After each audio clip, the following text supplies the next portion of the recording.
जुल्म का इबरतनाक अंजाम।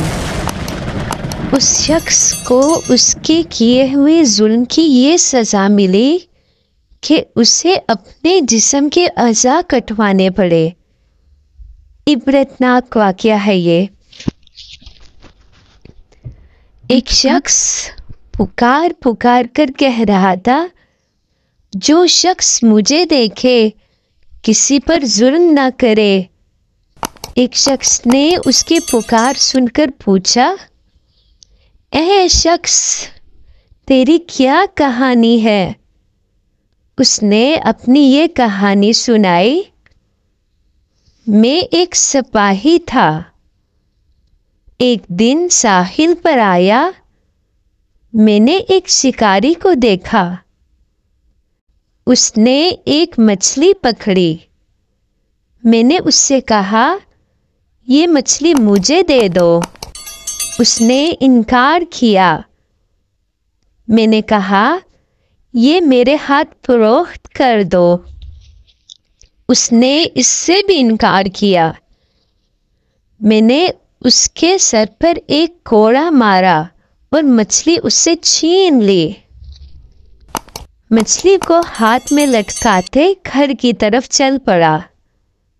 अचानक मछली ने मेरा अंगूठा पकड़ लिया और चबा डाला। अंगूठा छुड़ाने की बहुत कोशिश की, लेकिन अंगूठा उस वक्त निकला जब उसमें सुराख हो चुके थे। मैंने एक तबीब को दिखाया। उसने बताया, ये मर्ज आगला है, अंगूठा काटना पड़ेगा, वरना ये मर्ज सारे जिस्म में फैल जाएगा और तू हलाक हो जाएगा। मैंने अंगूठा कटवा दिया, लेकिन मर्ज हाथ में आ गया। फिर मैंने हाथ कटवा दिया। मर्ज फिर आगे बढ़ा तो मैं चीख पड़ा।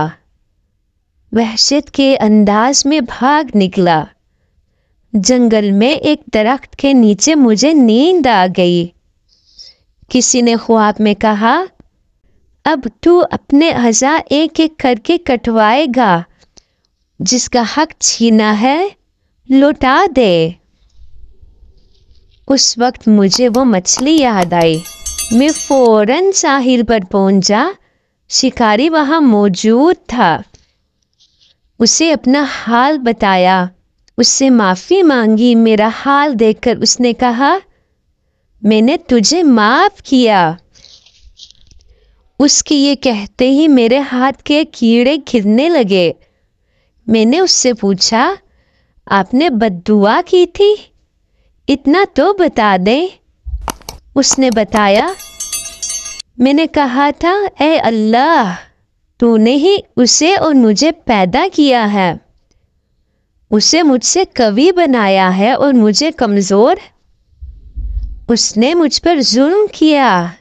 न तूने मुझे उससे बचाया, न इतनी ताकत दी कि उसके जुल्म से महफूज रहता, अपने आप को उससे बचा लेता।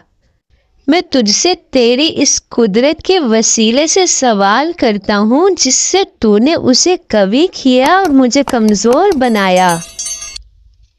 उस शख्स को मखलूक के लिए इबरत बना दे। ये बद्दुआ सुनाने के बाद उसने कहा, लेकिन अब मैं महसूस करता हूँ तेरे साथ ज़्यादती हुई। एक मछली की खातिर मुझे ऐसी बद्दुआ नहीं करना चाहिए थी। लिहाजा अब तू मेरी तरफ से ये कबूल कर ले और इसे अपने काम में ला। ये कहकर उसने मुझे 20,000 दरहम दिए। लिहाजा मैं पुकारता रहता हूँ, जो मुझे देखे वो किसी पर जुल्म न करे।